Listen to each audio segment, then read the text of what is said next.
स्वागत है आपका द रेडियंस अभी यूट्यूब चैनल में। काफ़ी दिनों बाद मुलाकात हो रही है आपसे।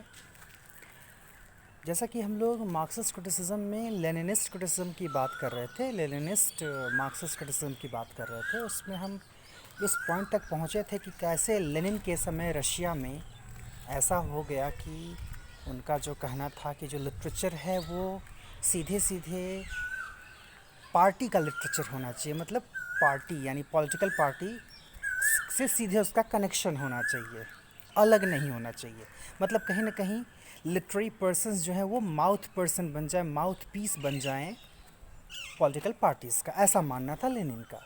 और यही कारण था कि जो तमाम तरह के एक्सपेरिमेंट्स लिटरेरी फील्ड में हो रहे थे उस सबको डिनाई कर दिया जा रहा था, बैन कर दिया जा रहा था। और उसी का नतीजा था कि जेम्स जॉयस हों, जेम्स जॉयस जैसे राइटर को जो है उन्होंने क्रिटिसाइज़ किया। उसमें आगे बढ़ते हैं हम। इन जॉर्ज स्टाइनर्स वर्ड्स, ये जॉर्ज स्टाइनर्स हैं कौन? इनका एक वर्क है लैंग्वेज एंड साइलेंस, ठीक है। लैंग्वेज एंड साइलेंस में एक चैप्टर है Marxism and the literary critic.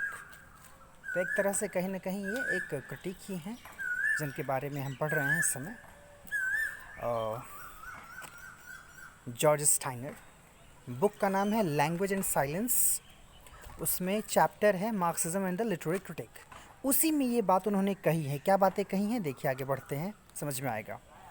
In George Steiner's words, these conditions made literature impossible above the level of say Uncle Tom's Cabin।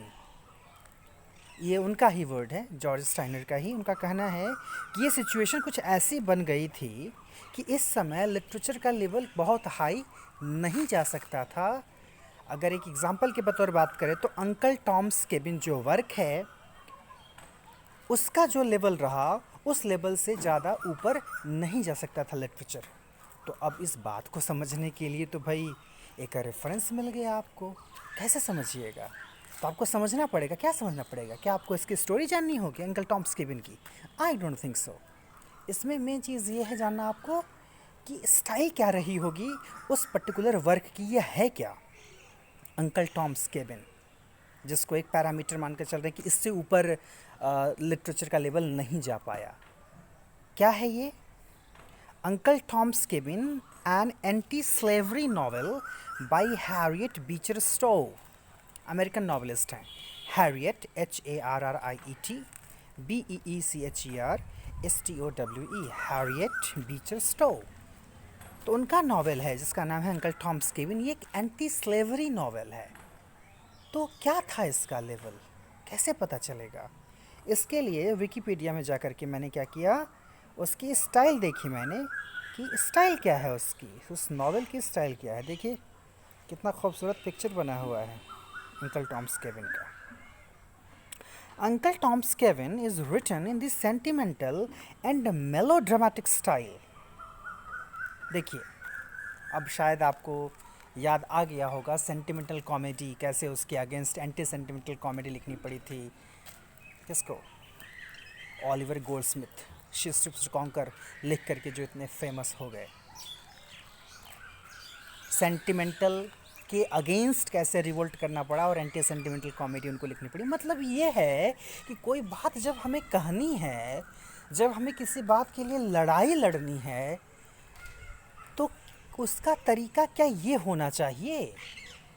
आखिर क्यों अंकल टॉम्स केबिन का example क्यों दे रहे हैं जॉर्ज स्टाइनर कि इससे ज़्यादा लेवल नहीं हो पाया लिटरेचर का? तो इस लिटरेचर की क्या ख़ास बात थी, इस नॉवल की क्या ख़ास बात थी? वो यही थी कि ये मेलोड्रामेटिक वे में लिखा हुआ है, ये बहुत ही ज़्यादा सेंटिमेंटल वे में लिखा हुआ है। बात वही है, आपको अपनी बात अगर मनवानी है, आपको अगर अपनी बातों से लोगों को इन्फ्लुएंस करना है, आप चाहते हैं कि लोग आपको सुने, तो क्या इसका ये सही तरीका है कि आप हमेशा रो रो करके अपनी बातें करें?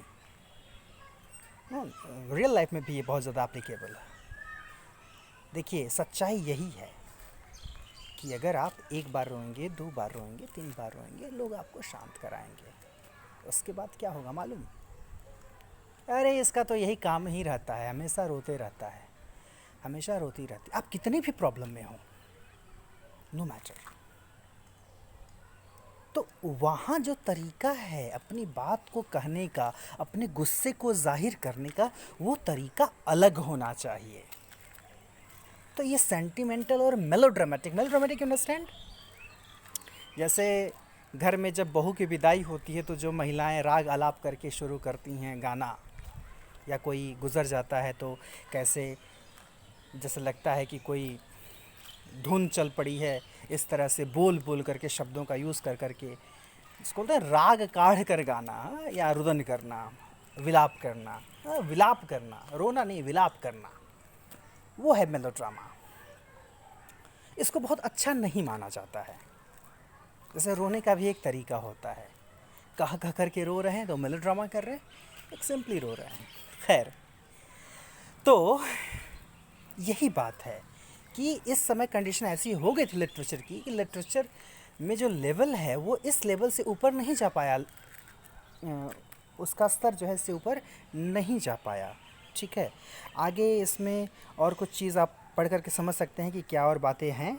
ठीक है, मेन मुद्दा यही है कि अंकल टॉम स्कीविन का एग्जांपल जॉर्ज स्टाइनर ने क्यों दिया था, क्योंकि ये मेलोड्रामेटिक और सेंटिमेंटल, तो यही लेवल रह गया। मतलब वही होता है ना, देखिए बात क्या है, इंसान कब रोते रहता है? जब उसको लगता है वो कुछ नहीं कर पाएगा, वो कुछ नहीं कर पा रहा है, तो वो रोते रहता है। समझ रहे हैं psychology?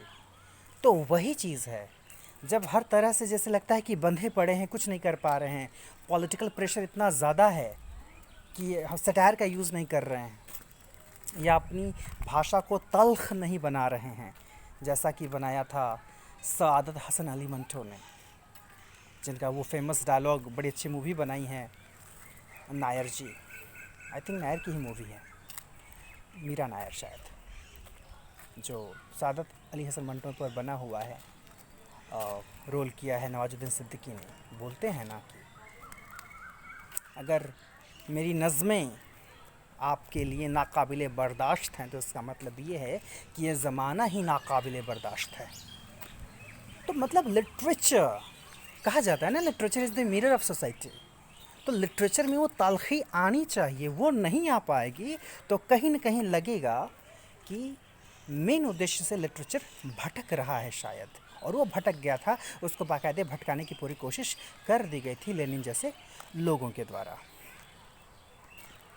Steiner calls the two main streams of Marxist criticism the Anglician kind, which stresses the necessary freedom of art from direct political determinism. दो तरह का यहाँ पर डिवीज़न बताते हैं जॉर्ज स्टाइनर। एक बोलते हैं क्या है, उसका नाम है एंग्लिशियन, जो एंगल से प्रभावित था। एंग्लिशियन काइंड, एंग्लिशियन काइंड किस चीज़ पर जोर देता है? Which stresses the necessary freedom of art, art को ये फ्रीडम होनी चाहिए फ्रॉम डायरेक्ट पॉलिटिकल डिटर्मिनिज्म, जिससे कि पॉलिटिक्स या पॉलिटिकल पार्टीज़ या गवर्नमेंट उसको कंट्रोल न करे, इतनी फ्रीडम उसको होनी चाहिए, ऐसा मानना है एंग्लिशियन काइंड ऑफ मार्क्सिज्म का।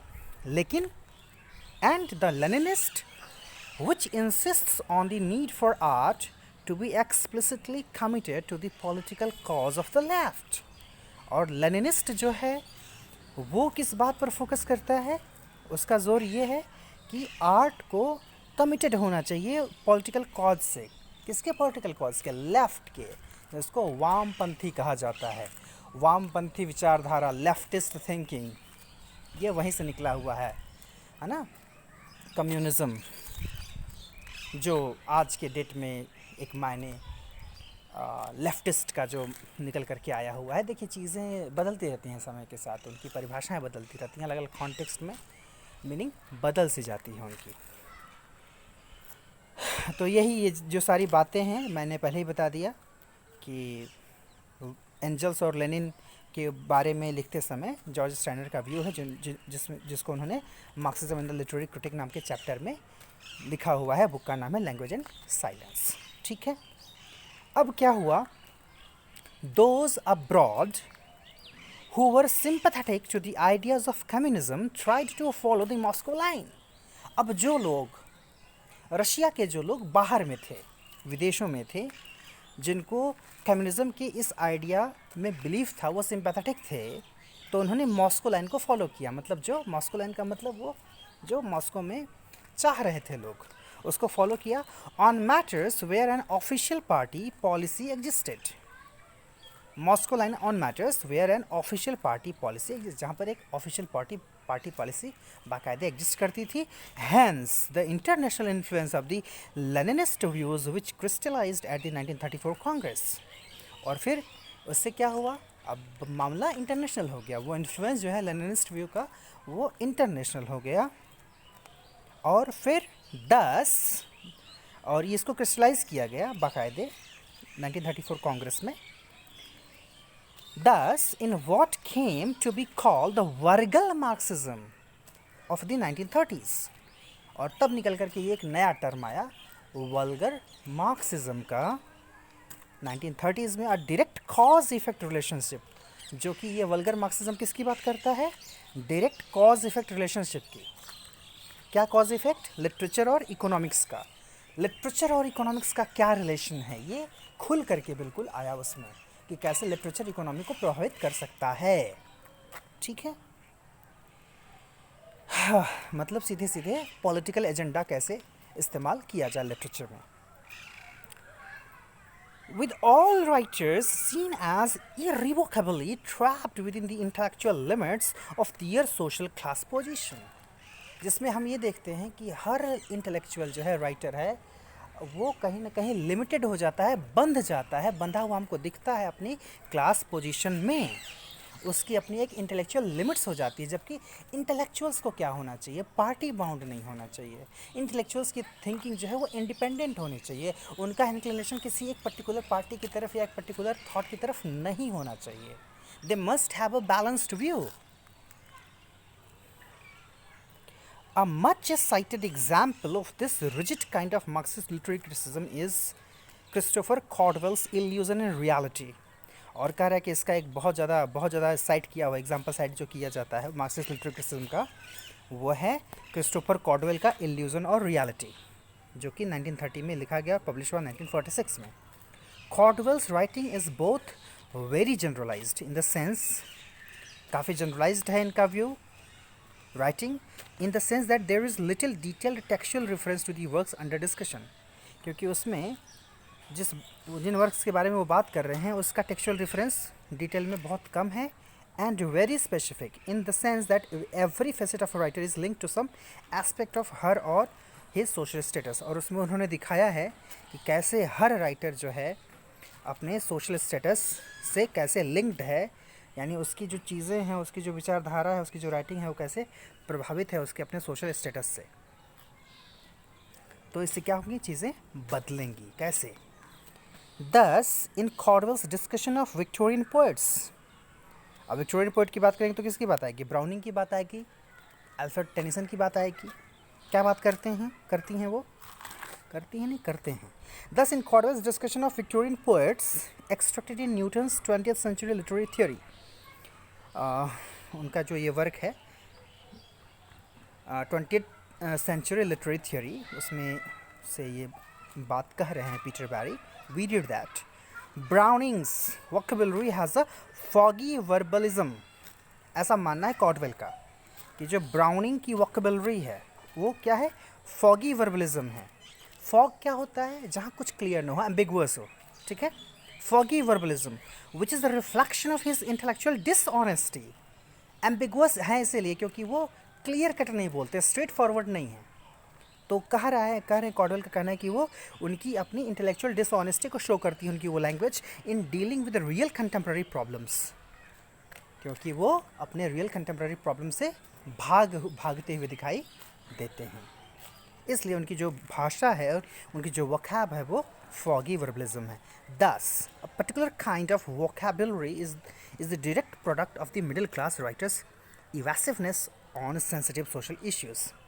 तो इसका मतलब क्या हुआ, एक पर्टिकुलर काइंड की जो वोकैबुलरी है वो डायरेक्ट प्रोडक्ट होती है मिडिल क्लास राइटर की सोशल इश्यू पर, सेंसिटिव सोशल इश्यूज़ पर कैसे वो कैसा विचार रखता है, उसके हिसाब से उसकी वोकैबुलरी चेंज होती रहती है। मतलब क्या हुआ, पॉलिटिकल इंक्लिनेशन क्या है, हम उसके बारे में बोलना चाह रहे हैं कि नहीं बोलना चाह रहे हैं, सोशल इश्यूज़ के बारे में बोलना चाह रहे हैं कि नहीं बोलना चाह रहे हैं, नहीं बोलना चाह रहे हैं, तो हमारी भाषा बड़ी डिप्लोमेटिक होती है, और जब डिप्लोमेटिक होती है तो वो एम्बिगुअस हो जाती है।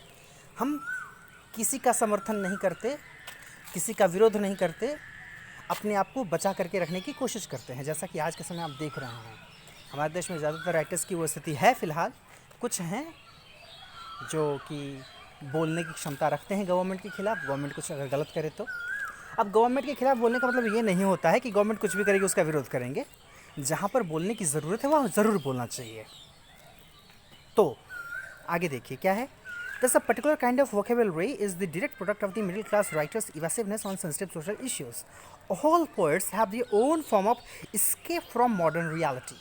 ऐसा मानना है कॉटविल का कि हर पोएट के पास उसका अपना एक फॉर्म होता है मॉडर्न रियलिटी से दूर भागने का। Tennyson lapses into a Keatsian dream world.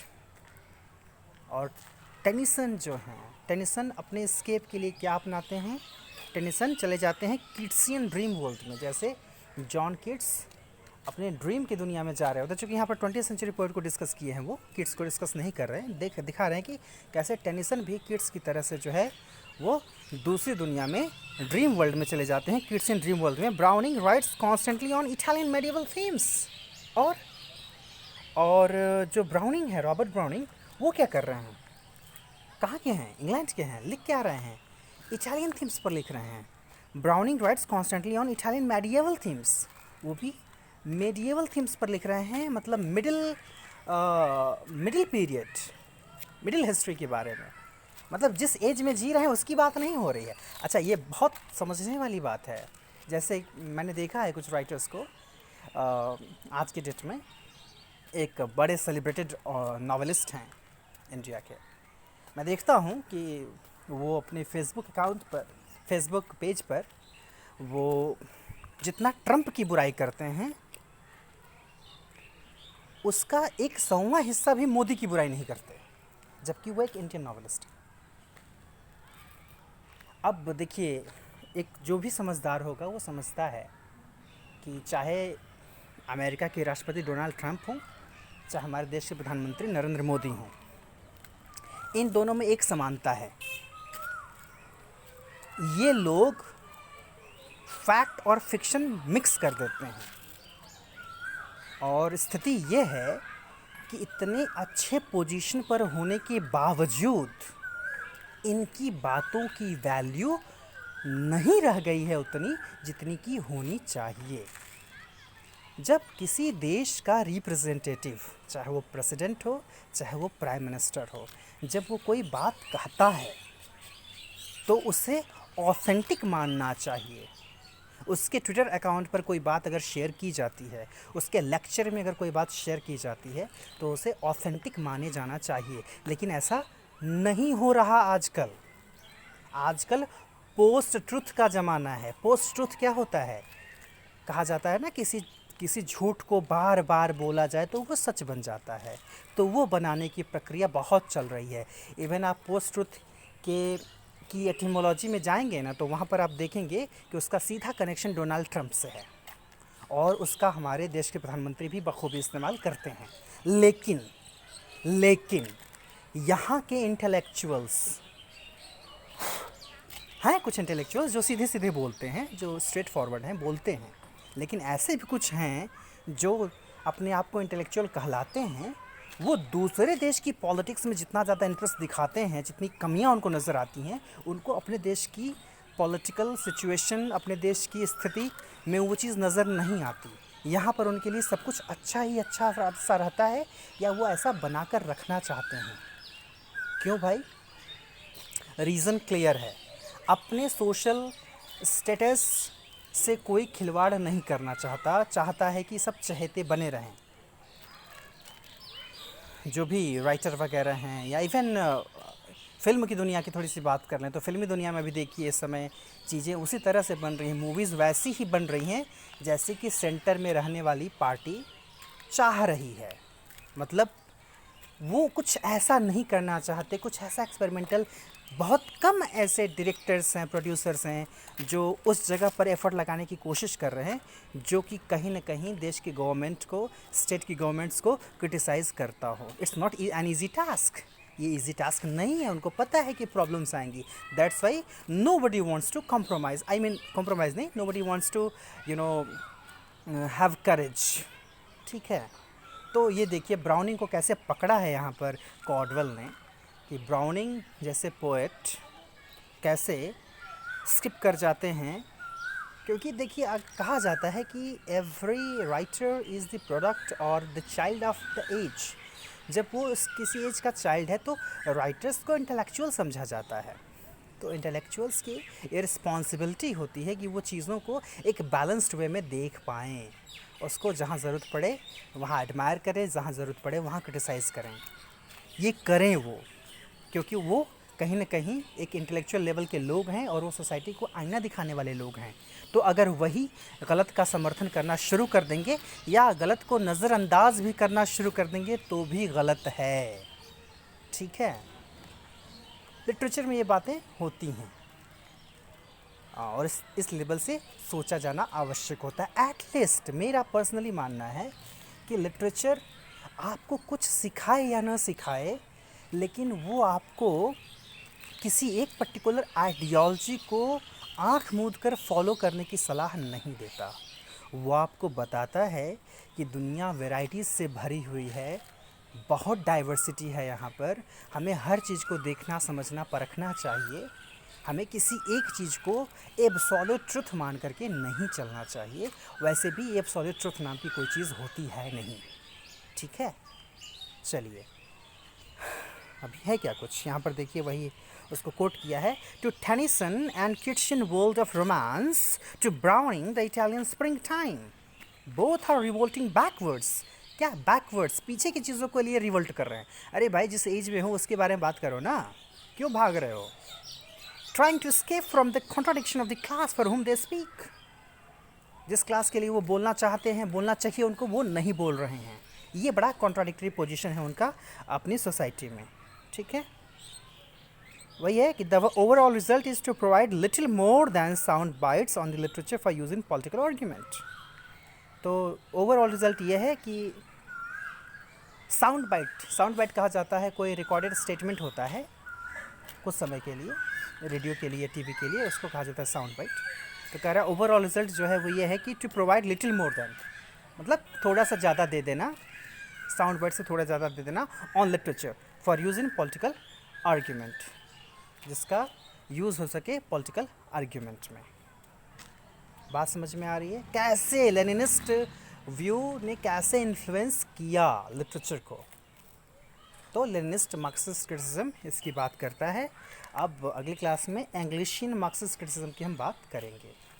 इस वीडियो को सुनने के बाद एक बार फिर से आप लोग इसके टेक्स्ट को थोड़ा पढ़ लेंगे जो इसमें है, ताकि आपको चीज़ें समझ में आ जाए। कभी कभी मैं ज़रूरत से ज़्यादा जो है डाइवर्ट हो जाता हूँ मेन पॉइंट से, लेकिन मुझे लगता है ये चीज़ें बहुत ज़रूरी हैं, इन पर बात होनी चाहिए।